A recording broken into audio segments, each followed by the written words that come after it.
विद्यार्थी मित्रों, आज आपने विषय हिंदी में पाठ 7 सोच अपनी अपनी बराबर सोच એટલે કે વિચાર અહીંયા પાઠનો અભ્યાસ કરવાનો છે। દરેક વિદ્યાર્થી પોતાના પુસ્તકમાં ધ્યાન આપે। પુસ્તકમાં પાના નંબર 45 ઉપર पाठ 7 सोच अपनी अपनी किसी विषय के पक्ष और विपक्ष के तर्क वितर्क सहित अपने विचारों की अभिव्यक्ति वाद विवाद है। वाद विवाद मौखिक भावाभिव्यक्ति का अत्यंत प्रभावशाली तथा महत्वपूर्ण है। वाद विवाद में कोई एक विषय निर्धारित कर लिया जाता है। कुछ विद्यार्थी उस विषय के पक्ष में तथा कुछ विपक्ष में अपने अपने तर्क इकट्ठे करके कार्यक्रम के दिन श्रोताओं के सामने प्रस्तुत करते हैं। एक वक्ता पक्ष में अपने विचार रखता है तो दूसरा वक्ता विपक्ष में है। इस प्रकार वक्ताओं और अपनी बात की पुष्टि तथा विपक्षी के कथन के खंडन का अवसर मिलता है। बराबर। तो अहींया शुं कहे छे, पक्ष विपक्ष बे भाग पाड़ी અને તર્ક વિતર્ક પ્રશ્નો પૂછવાનો અને એના જવાબ વિશે તર્ક વિતર્ક કરવાના છે। તો અહીંયા એવી જ રીતના આ પાઠની અંદર સોચ अपनी अपनी એમાં એવી રીતે છે પ્રશ્ન પૂછાયેલો હોય કે ચિત્ર આપેલું હોય અને દરેકે પોતપોતાના વિચારોમાં જવાબો આપવાના હોય છે। આ પાઠ જો કે આપણે સમૂહમાં હોઈએ તો કંઈક પ્રશ્નોત્તરી કરવામાં કે તર્ક વિતર્ક કરવામાં ચર્ચા કરવામાં વાદ વિવાદ ચર્ચા કરવામાં બહુ મજા આવે। परंतु अहींया जे आपणे लेक्चर पर भणवानुं छे एटले तो बने त्यां सुधी हूँ तमने समजावुं कि प्रश्नना आधारे जवाब आपी देवानो छे। बराबर। तो अहींया कहे छे कि एक वक्ता होय ए प्रश्न पूछे अने बीजा पक्षनी अंदर ए प्रश्नना आधारे ए जवाबनी चर्चा थती होय छे। अहींया एवी ज रीते छे कि नीचे दिए गए चित्रों को ध्यान से देखिए, फिर उन पर आधारित प्रश्नों पर कक्षा में वाद विवाद करवाए। बराबर। अपना क्लासनी अंदर प्रश्न अहींया जे चित्रों पर छे एना उपर तर्क वितर्क के वाद विवाद करवानो छे। परंतु अहींया आपणे जोईए तो के छे बे चित्रों आपेला छे अने नीचे प्रश्न पूछेलो छे कि दोनों चित्रों में क्या अंतर है। तो चित्रना आधारे आपणे जवाब आपी सकीए कि एक गांव का चित्र है, एक नगर का चित्र है। गांव के चित्र में गांव में एक नदी बहती है, नदी में कुछ लोग नहाते हैं, कुछ लोग कपड़े धोते हैं, कुछ लोग पानी भरते हैं। अलग अलग लोग अपनी अलग अलग काम क्रिया करते हैं। बाजूનું જે નગરનું चित्र છે, नगरना चित्र में सड़क पर वाहन चलते हैं, कुछ आदमी बाजार जाते हैं, शांति छवाई है। और नगर का चित्र एकदम सुंदर और स्वच्छ होते हैं। आ रीते आपणे बंने चित्रना जे तफावत छे लखवाना छे। गांव तथा नगर के जीवन में क्या अंतर है और तुम्हें कौन सा रुचिकर लगता है क्यों। तो आपणे दरेक विद्यार्थी पोतपोतानी रीते जवाब आपवानो छे कि गांव और नगर के जीवन में क्या अंतर है।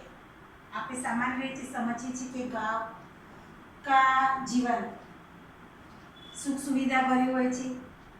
बराबर। समझिए तो गांव में सारी हवा, सारू वातावरण, शांति वातावरण मळतुं होय छे, ज्यारे नगरनी अंदर घोघाटिયું वातावरण मळतुं होय छे। लोग काम अपने अपने पोतपोताना काममां ज मस्त होय छे। आ रीते अथवा बीजी रीते जोईए तो शहरनी अंदर नगरमा सारी एवी स्कूलों कॉलेजों अने थोड़ुं वातावरण आधुनिक होय छे। आ रीते आपणे जवाब आपी सकीए छीए। हवे प्रश्न 3 छे, क्या तालाब का जल पीने के लिए योग्य है, यदि नहीं तो क्यों। तो कहे छे कि तालाब का जल पीने के लिए योग्य नहीं है क्योंकि तालाब के पानी में गांव के सभी लोग कपड़े धोते हैं, बर्तन धोते हैं, नहाते हैं। पशुओं जानवर भी उनके तालाब के पानी में नहाते हैं, इसीलिए तालाब के पानी पीने के लिए योग्य नहीं है। त्यार पछी छे कि नीचे दिए हुए मुद्दों के आधार पर वरदान्य अभिशाप इस विषय के एक पक्ष पर अपने विचार कारण सहित प्रस्तुत कीजिए। तो अहिया मुद्दा आपेला छे कि प्रदूषण, बिजली, अंतरिक्ष की खोज, डॉक्टरी सुविधा, दूरभाष, कंप्यूटर, परमाणु बम, पिस्तौल, यातायात, ग्लोबल वॉर्मिंग। आ शब्दों आप्या छे। शब्दों उपरथी विज्ञान, वरदान्य अभिशाप, वरदान एटले के विज्ञानना लाभालाभ एना विषे निबंधनी एना विषय उपर एम कारण लखवानुं छे। एटले के निबंधनी जेवुं अहींया ए जवाब तमे लखी शको छो। नीचे मुद्दा आप्या छे एना आधारे दरेक विद्यार्थीए प्रश्ननो जवाब लखવાનો छे। त्यार पछी छे कौन शक्तिशाली है, कलम या तलवार, अपने विचार कारण सहित बताइए। तो कौन शक्तिशाली है, कलम या तलवार? तो आ जवाब दरेक विद्यार्थी पोतपोतानी रीते आपવાનો छे। छतां मारा मत मुजब कि कलम या तलवार अपने एम के में कलम ये शक्तिशाली है, क्योंकि कलम से लिखा हुआ आपने पूरा नहीं लिखा हुआ भी याद कर सकते हैं। कलम से लिखते हुए अपने दिमाग की कसरत भी हो सकती है और कलम से एक अच्छा वैज्ञानिक भी बन सकते हैं। पुराना नेताओं के जीवन में बनी हुई घटनाओं ये भाई आज दिन सुधी आप याद कर सकते हैं। इसीलिए कलम ये शक्तिशाली है। तलवार तो युद्ध के लिए काम आती है। बराबर, आ रीते आपने जवाब आपी शकीए। दी गई सामग्री पढ़िए और उसके आधार पर प्रश्नों के उत्तर दीजिए। पैराग्राफ आपे छे अहींया कि बहुत दूर जन्म ले रहा है धरती जैसा ग्रह। धरती एटले के पृथ्वी। तो आ जे ग्रह विषे लख्युं छे तो केटला वर्ष जूनो छे, कई सालनो छे, केटला वर्ष सुधी टकी शके, केवो छे, ए बधुं ज अहींया बतावेलुं छे। एना विषे वांचवानुं छे अने आपणे एना नीचे आपेला प्रश्नोना जवाबो लखवाना छे। तो विद्यार्थी मित्रों, तमे आ पेरेग्राफ वांचो एटले तमने नीचेना जवाबो याद एमांथी मळे छे। छतां पण आपणे जोईए तो पहेलो प्रश्न छे कि अंतरिक्ष की किस घटना से वैज्ञानिक उत्साहित रहे? तो के छे के पृथ्वी जैसा एक नया ग्रह जन्म लेता है, इसीलिए अंतरिक्ष की घटना से वैज्ञानिक उत्साहित है। त्यार पछी पृथ्वी जैसा ग्रह बनने के लिए अंतरिक्ष में किस प्रकार की स्थिति होना आवश्यक है? तो पृथ्वी जैसा ग्रह बनने के लिए अंतरिक्ष में पानी मौजूद हो, इसके साथ धूल मिट्टी के पत्ते हो, ऐसे चट्टानें हो जिनसे पृथ्वी की ऊपरी पत्तों के सुविधा हो, निर्माण होता है। बराबर। त्यार पछी प्रश्न 3 छे कि रेखा खींचकर सही जोड़वी लाइए। अहींया जोड़का जोड़वानी वात छे एवी रीते कि 424 प्रकाश वर्ष। तो शुं आवशे? एनो साचो जवाब आवशे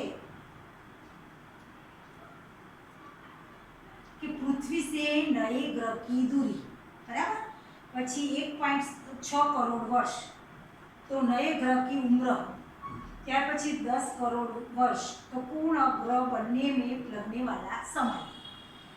स्पिट्जर स्पेस तो नासा का टेलिस्कोप अने कैरी रिसे तो वैज्ञानिक। आ रीते आ जोड़का अहींया जे बनाववाना छे ए लखवाना छे। अहींया जे प्रश्नो आप्या छे आ जे ग्रह विशेनी माहिती छे ए वांचवानी। एना नीचे आपेला 3 प्रश्नोना जवाब लखवाना छे। अहींया जे आगळ बताव्या छे चित्र नीचेना 3 प्रश्नो एना जवाब पण लखवाना छे। विज्ञान अभिशाप एटले के वरदान के अभिशाप एना विषे निबंध पण लखवानो छे। पछी आ कारण आपवानुं छे कलम या तलवारनुं। बराबर। आ दरेक वस्तु जे समजावी छे तमारे दरेके नोटमां लखवानुं छे। त्यार पछी स्वाध्यायमां जोईए आपणे तो प्रश्न ए छे कि उदाहरण के आधार पर उपसर्ग लगाकर शब्द पुनर्लिखिए। फरी एम के आपणे पहेला शरूआतना लेक्चरमां पहेला पाठमां समजावेलुं छे कि अहींया कौंसमां आपेला शब्दो जे उपसर्ग छे ए लगाववानो छे शब्दनी आगळ। बराबर। अहींया शुं होय? उपसर्ग क्यां लागे? शब्दनी आगळ अने प्रत्यय लागे छे शब्दनी पाछळ। तो अहींया ए रीते उपसर्ग लगावी अने शब्द नवो बनावવાનો छे। कौंसमां आपेला छे કે પહેલું છે ભિન્ન, તો એમાં ઉપસર્ગની આગળ આપણે શું ઉપસર્ગ શું મૂકીશું? વિભિન્ન. વી મૂકીશું એટલે વિભિન્ન થશે. દેશ તો પ્રદેશ. બરાબર. પ્ર મૂકવાનો.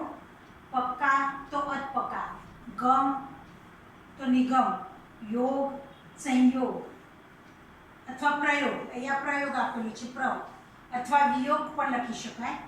પછી જીવ તો નિર્જીવ, બળ તો નિર્બળ, સમજ ગેરસમજ, સુવિધા અસુવિધા, પછી વાંછિત તો અવાંછિત. બરાબર, આ રીતે આપણે પ્રત્યય ઉપસર્ગ લગાવી અને નવો શબ્દ બનાવવાનો છે.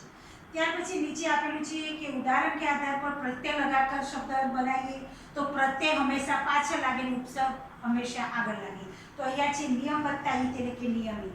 એવી રીતે વિદેશ એટલે વિદેશી, પ્રકૃતિ તો પ્રાકૃતિક થશે, પુત્ર તો પુત્રી, પછી લાપરવાહ તો લાપરવાહી, ચંચળ તો ચંચળતા, યંત્રતા, માનવતા, હંસ તો હંસી.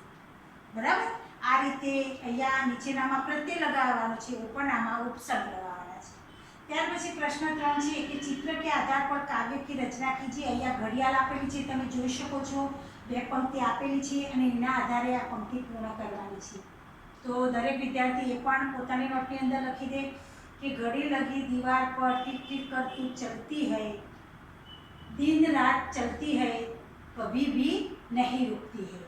આ રીતે કાવ્ય પંક્તિ પૂર્ણ કરવાની લખવાની છે. ત્યાર પછી प्रश्न 4, देश की उन्नति विकास एवं रक्षा के लिए आप क्या बनना चाहेंगे? किसान या सैनिक? कारण सहित अपने मित्र को पत्र द्वारा बताइए. तो અહીંયા આપણી ઈચ્છા શું છે, કિસાન બનવાની કે સૈનિક, એના આધારે પત્ર લેખન લખવાનું છે તમારા મિત્રને. બરાબર, તો આ પ્રશ્ન 4 પણ તમારે લખવાનો છે. તો વિદ્યાર્થી મિત્રો, અહીંયા જે આપણે આજે ચર્ચા કરી સોચ अपनी अपनी, એમાં જે આવતા દરેક પ્રશ્નોની ચર્ચા કરી છે ને, એ પ્રશ્નો દરેક તમારી નોટમાં લખવાના છે. એ ઉપરાંત સ્વાધ્યાયના પ્રશ્નોની ચર્ચા કરી 1, 2, 3, 4 ત્યાં સુધી દરેક વિદ્યાર્થીએ પોતાની નોટની અંદર લેસન કરવાનું છે. બરાબર, હું લેસન આપું છું એ સાથે સાથે કરતા જજો, તો તમને બધું લેસન ભેગું થશે નહીં.